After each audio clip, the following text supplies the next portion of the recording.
It's Frontier Opening Bell and the very last edition for this week. I'm Temple Ashaju. Welcome to the program. We've got Luke Ofojebe joining us from Vetiva Capital Management in Lagos, Nigeria. Bosin Amofaye, our editor here at Frontier Africa Reports. Thank you, gentlemen, for coming to the program this morning. Let's look at the markets where they finished off yesterday, where the Nigerian exchange was the only market in green, having a switch, from the last trading sessions for all the markets. Nigeria was positive by 0.13% on Thursday. The BRVM stock exchange was down 31 basis points. EGX, the Egyptian stock exchange, down by 15 basis points as well. Nairobi Securities Exchange was also down, closed negative by some 0.40%, and the Johannesburg Stock Exchange fell by 1.08%. We look at the Eastern African markets headlines, where Zambia's founding father, His Excellency Kenneth Kaunda, dies at 97. Kenya raised $1 billion in Eurobond as order book tops over $5.4 billion. Central Bank of Kenya raises 19.7 billion Kenyan shillings from two reopened 20-year bonds.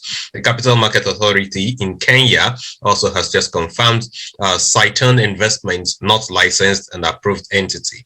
Bank of Uganda unveils a regulatory sandbox to help fintech companies come up with products and new services to be invented. Bosin, you've got these headlines in the eastern part of Africa to help us understand this Friday morning.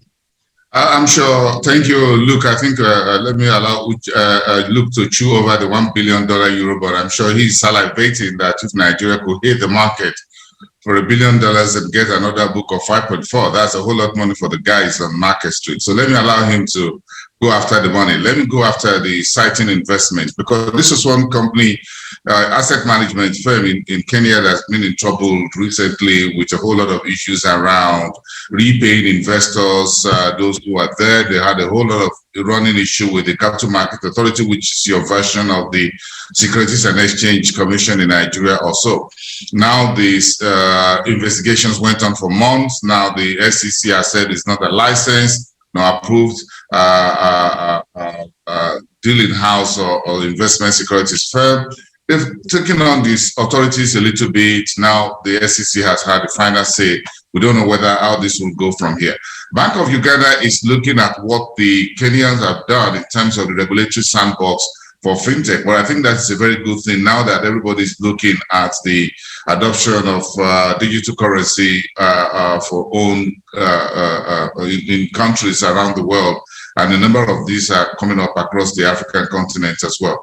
And final goodbye to Kenneth Kaunda, by the way. His Excellency, who was in office between 1964 and 1991. He was the founding father. He led the country to democratic rule. And one thing I saw the last time I was in Zambia, twice or so over the last 5-7 years, was that you still see on the streets of Zambia in cities, Lusaka and across the country, billboards still having the pictures or image of Kenneth Kaunda. And I think those about 2 other presidents with him, they have the image of the current president alongside the others. So he's still well respected. Having left office in 1991, even before folks like the late Nelson Mandela got into was in the office in 1994 democratic run in South Africa. Kenneth Kaunda, in the contemporaries of President Olusegun Obasanjo, by the way, in terms of the whole fight against apartheid in Southern Africa and a whole lot of that. So he will be sorely missed in Zambia, as well as in other parts of the Southern African community, and entire Africa as a whole, by the way. Thank you very much, Bosin, for those analysis. Luke, you've got the table. So from what we have here, the Kenyan government is planning to raise 1 billion euro bond from the international market. This shouldn't be surprising, given that last year, when a number of these sub-Saharan African countries, experienced the pandemic, we saw like a significant increase in their budget deficit. And even though institutions like the World Bank and the IMF actually supported by releasing some concessionary loans to them, that still wasn't enough to feed the budget deficit we saw last year. And even this year, when they came up with budgets to finance their economic recoveries. We saw like another jump in budget deficits, and that's why the Kenyan government is planning to raise this Eurobond to finance its budget deficits in 2021. I mean, relative to Nigeria, I think it's a market that investors are actually open to investing. So definitely, we are going to see an impressive level of subscription as opposed to the Nigerian economy, where we are still dealing with the issues around FX. So on that basis, we see the government being able to raise the said amount. But do we think that's completely enough? Of course not. The government still needs to come up with ways to still, develop more of its infrastructure so you can actually, attract more foreign direct investments, because that has been the gameplay for a number of countries in Eastern Africa. So they are not just focused on foreign portfolio investors that we call hot money. Once the environment is not looking good, they leave easily.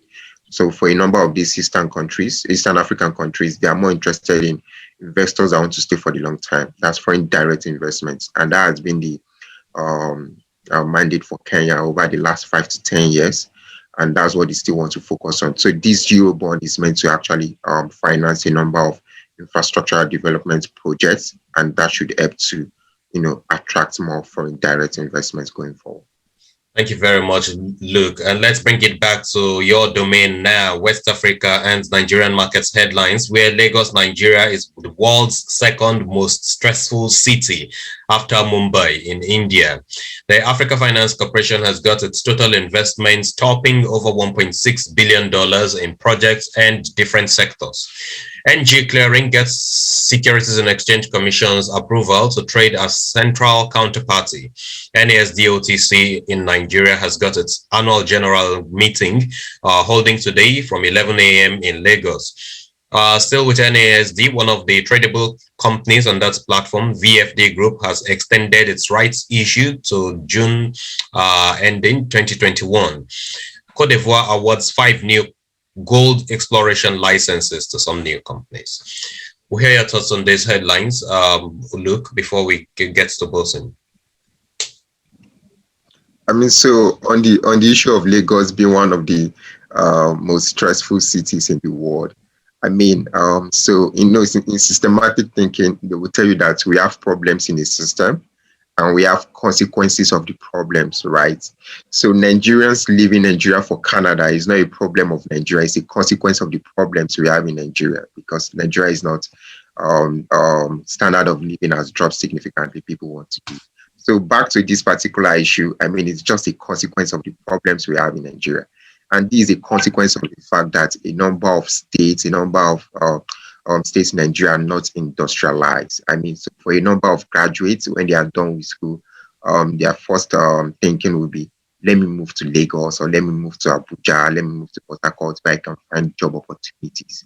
And that's why you see Lagos being more crowded. And that even reflects on the cost of housing in Lagos. When you look at rent in Lagos, for those of us that stay in Lagos, you can see, I mean, it's like, twice what you can even get from other Nigerian states. So this is a reflection of, labor influx into the country, the states being overcrowded. What can the governments really do to stop this? That's a natural cause of movement. There is nothing you can do about people leaving other states to come and live in Lagos, because that's where they see job opportunities. What the government can actually do is to ensure that other states are also well developed. And the way you can do this is to start from the grassroots level, rather than starting from the top level, where the federal government will be in charge of disbursing funds, state allocation. Rather, it should be the states, from local government to state to federal. That's how funds should move. That's how it's been done in advanced economies.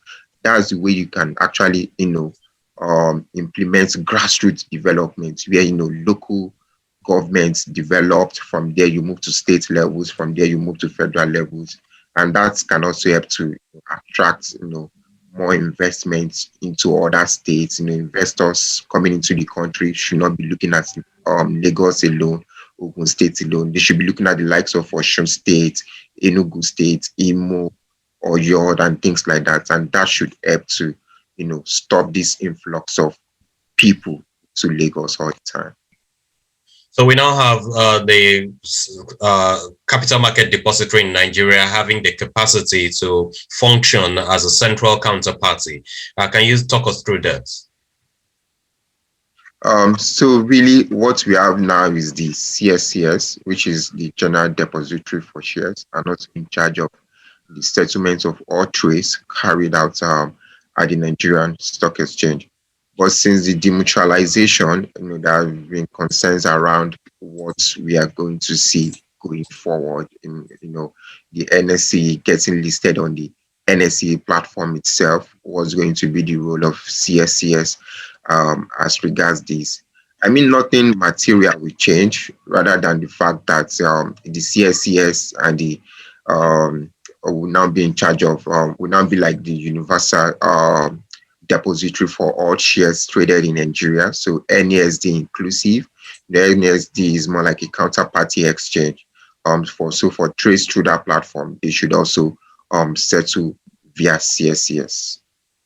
Thank you very much for that. Bosun, you got any additions, especially with the NASD stories before us? I'm looking forward to the annual general meeting today, 11 o'clock, just in about 2 hours from now or thereabout.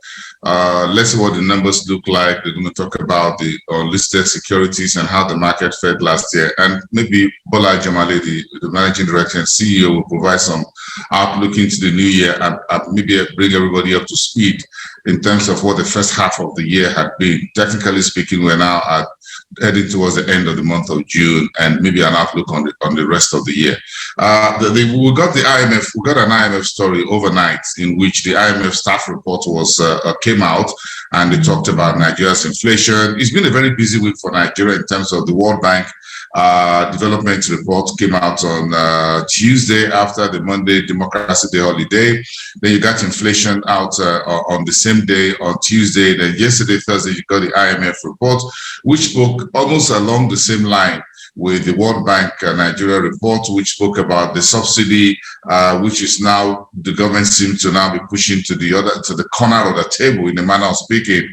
They spoke about inflation. The IMF spoke about inflation. They spoke about our exchange rates. The central bank got a bit of harassing, the manner of speaking, as to what is being done, what has not been done, what more needs to be done. But the underlying factor is that the economy is not so much in a very good shape. So that's that's the news. They look at the story about the 5 gold licenses that Cote d'Ivoire is issuing. Remember, over the last few days, we've been talking about gold exports from Uganda and a few other countries in East Africa. Don't make a mistake about it. Gold is still running. It went down to about 1,777 yesterday evening at about 7 p.m. GMT. But hold on a second. Gold is still a safe haven. So if you have it now at 1,700, 1,800, 1,900, we saw $2,000 an ounce brief sometime in 2020. So don't worry about it. We need to get more of it. So Ivory Coast or Cote d'Ivoire is not leaning only on cocoa, by the way.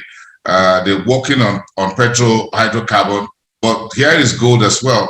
They are digging fast and furious like their neighbor, which is Ghana, by the way. Is this surprising? We're all stressed up in Lagos, by the way, just we can do better. Yeah, going back to the issue of gold, Bosun, is it surprising to you that we do not even have a glut in the system, a supply glut, considering how Nigeria is pumping, is also ramping up support for gold production and refining at this point, and you have all these other countries also doing the same thing at a time when we have a pandemic? Nigeria is a latecomer. Don't worry about it. Nigeria is a latecomer to the party. See, like the whole Zamfara, where we're looking at gold or whatever, the whole insecurity thing is not giving anybody any. So the place is under lockdown. The artisanal guys are making some money. Some guys who are registered, whatever. It's all messed up. There is no clear clarity as to where we're going and who is doing what. Nobody is reporting anything. When last did you hear anything from this Ministry of Solid Minerals or whatever? Look, everybody's just, the last story you heard was that some former governor of whatever state, Zamfara state or whatever, caught with some billions of gold in Ivory Coast or Ghana, somewhere in West Africa or Guinea, whatever. Look, we're not yet, we don't have a formalized market. We're not yet serious about this. Folks still focus on crude oil, refineries, and a whole lot of things. Nobody's really moving anything. The central bank seems to have raised the curtain with what he has done. But then, where is everybody else? We're now swamped by insecurity, bandits, kidnapping every day. The fight on social media about whether we're banning Twitter, when we ought to focus on things that talk about economic dispersal, massive agro-allied industrialization that will open up spaces, create highways and whatever to move these goods to industries and cottage industries across local governments and whatever. This whole federal structure is a total failure, to put it mildly speaking. All right, and thank you very much, Bosun. Let's move on to the Southern African trade. The International Monetary Fund says Zimbabwe is to grow by 6% in 2021, as opposed to the previous forecast of 3.1%. Higher revision on better power supply, harvest, higher manufacturing and construction. Those are some of the key drivers to enable the growth projected for Zimbabwe. South Africa can reverse 15 years of power issues in 6 to 12 months, says an analyst. OPEC chief orders confirm attendance at AEW in Cape Town come November 2021. Seedco acquisition deal flops as the central bank rejects the deal. Bosun, would you like to give us the backstory to the OPEC chief and other attendees at the meeting for November, and perhaps a couple of other stories, IMF? I'll be very quick. It's a very long story, maybe a story for another day. Now, let me just give you the backstory to that AW, which is the Africa Energy Week being promoted by the Africa Energy Chamber. The whole issue is this. The Africa Oil Week is a very strong annual meeting of oil and gas experts, everybody around the world go to Cape Town, it's a Durban or so in South Africa to hold this conference. Now, suddenly the organizer says they're moving it to Dubai. That's the background to this story. They said they're moving it to Dubai for 2021. And the excuse was that because of the pandemic or the virus. So there's a whole lot of groundswell of issues right now. Folks are upset that it is an African event. You should hold on the African continent. So I think the folks at the Africa Energy Chamber now say, look, if you guys are going to take this Africa Oil Week out of South Africa to Dubai for 2021, no problem. We will organize an Africa Energy Week in November. And surprisingly, Temple, over the last few days, you see the support coming from within Africa. And South Africa, and I think for the first time in a while, I was so proud that you get OPEC Bakindo saying, look, well, I support that this event should hold on the African continent. So they're going with the Africa Energy Week. You have about 3 energy ministers from Senegal, from other Equatorial Guinea, and a few other countries, as of yesterday evening, saying they are signing on, they're going to attend this Africa Energy Week. We're looking at an interview with the chairman of the Africa Energy Chamber, NG Ayuk, sometime next week. We'll get, I think between Monday, Tuesday, we'll have an interview scheduled already with him to speak more about this particular issue. Because if you believe Africa is the destination, host it in Africa. Why do you want to take it away out of the country? That's, by the way, a very quick one on Zimbabwe. And I keep telling you, keep your eyes on your neighbor. This is the IMF reviewing Zimbabwe's GDP growth to 6% from 3.1%. 3.1% was the IMF initial forecast. It's now been revised upward. And what is going good in Zimbabwe?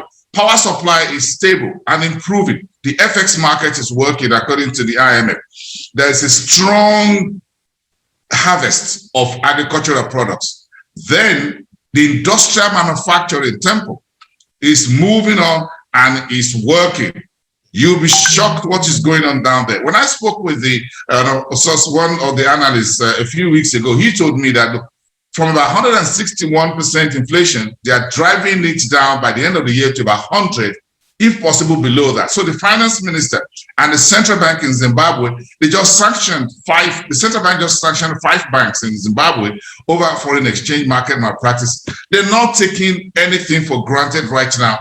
This is one story out of the Blues Temple, and give it to the folks in President Mnangagwa's administration in Harare. Thank you very much, Bosun. Luke, any contributions to perhaps the IMF projections on Zimbabwe, I beg your pardon? I mean, that's not surprising, given the improvements the country has made on its inflation issues, as well as its management of forex. I mean, years ago, the major issue we had in Zimbabwe was hyperinflation. There was a time when inflation was around 1 million%, 500,000%. And I mean, for the country to curb these issues, the country had to, come up with different currencies. I think they are using their fourth currency now, which is the strong Zambia. I can't really remember his name now, but they're currently on their fourth currency. Dollar, yeah. Yeah. So if they can actually resolve that, then we are going to see a high level of growth. Even this 6% that IMF is coming up with is just the starting point, because this country is starting from a very low base. There hasn't been any major investment inflows into that country since the hyperinflation issues started. But right now that they are taking steps to resolve this, investors will be coming in slowly. They don't want to rush in because you don't know if this inflation issue will still escalate in the future. So they will be coming in just slowly, just to monitor what's really going on. And if the government continues to, make more improvements along that line, inflation drops to about 20%, 16%, then we are going to see like a high level of investment inflows into the country. And because the country is starting from a very low base, in the years to come, you might see Zimbabwe growing at the rate of about 10%, 15%. It should be, in my view, it should be one of the fastest growing, if not the fastest, in the next 5 to 10 years, given the fact that it's starting from a very low base.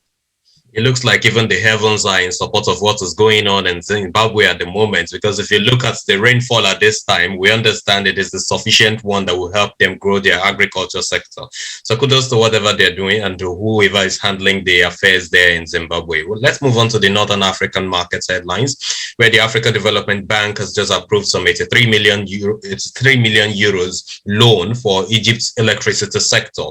The Egyptian exchange has just listed Palm Hills shares after capital calls. GSK, that will be GlaxoSmithKline Egypt, is to pay 50 cents per dividend per share by July 7th to shareholders. BMCE Capital Real Estate gets approval for Kopil Imo Fund. In Tunisia, 200 million euros loan from Italy to fund recovery projects has just been approved as well. Wilson, it's your turn. You got Tempo, the money flows to where you have very serious governance. Look, the AFC, the Africa Finance Corporation, the whole EFDB, I spoke yesterday evening to one of the senior vice presidents of the African Finance Corporation on a television show. Look, the whole intervention they're doing is all about where the environment is good and is ready to let it germinate. And that environment is getting a whole lot toxic in Nigeria by the day, and it's not looking good at all.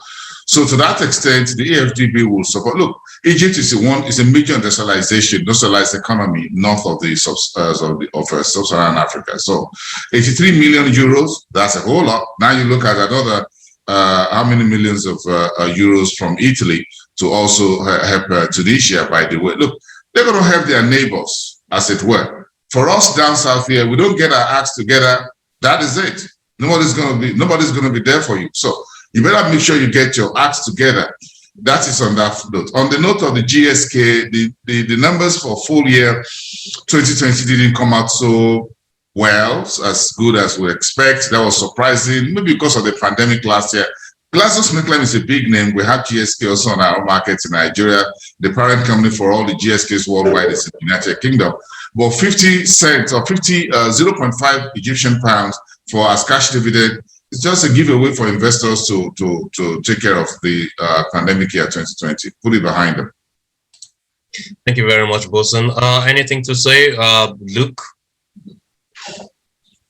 So I completely agree with what Bosun said about Egypt. I mean, we are talking about a country here that has solid plans for its future. We've seen the government of the country deregulate, the sale of PMS, and that has really helped to free up funds to finance other projects in the country, especially the healthcare industry. And I think that's what really informs the AFDB's decision to should grant that loan facility to the country. So I think countries in West Africa, Nigeria as a case study, should look up to Egypt in North Africa. I mean, that's a country that is well positioned to reap from what we expect going forward. For instance, the African Free Trade Continental Agreement, since talks around that agreement started, we've seen Egypt, more aggressively pushing to industrialize its agri sector so that it can actually be in charge of exporting a number of agri commodities to a number of African countries. And that has been, and since the agreement started this year, we've seen the country are actually coming up with ways to export more commodities to other neighboring African countries. So, being coming out there to say they need a loan of about 83 million euros. I mean, with the solid plans they have in place, AFDB, we have no other reason. I mean, we definitely want to, lend that money to them, because from AFDB's point of view, the rest of Africa are going to benefit from this as well, because the plan really is for Egypt to service, other African countries via its export products. Many thanks, Luke Ofojebe, who joined us from Vetiva Capital Management this morning, for all of those analysis and insights provided on all these headlines. Thanks a great deal. Bosun Omofaye, thank you so much as well for your analysis and insights on the show. This has been the last edition of Frontier Opening Bell today. I'm Temple Ashaju. Go trade well all of those headlines. We'll see you next time. Bye for now.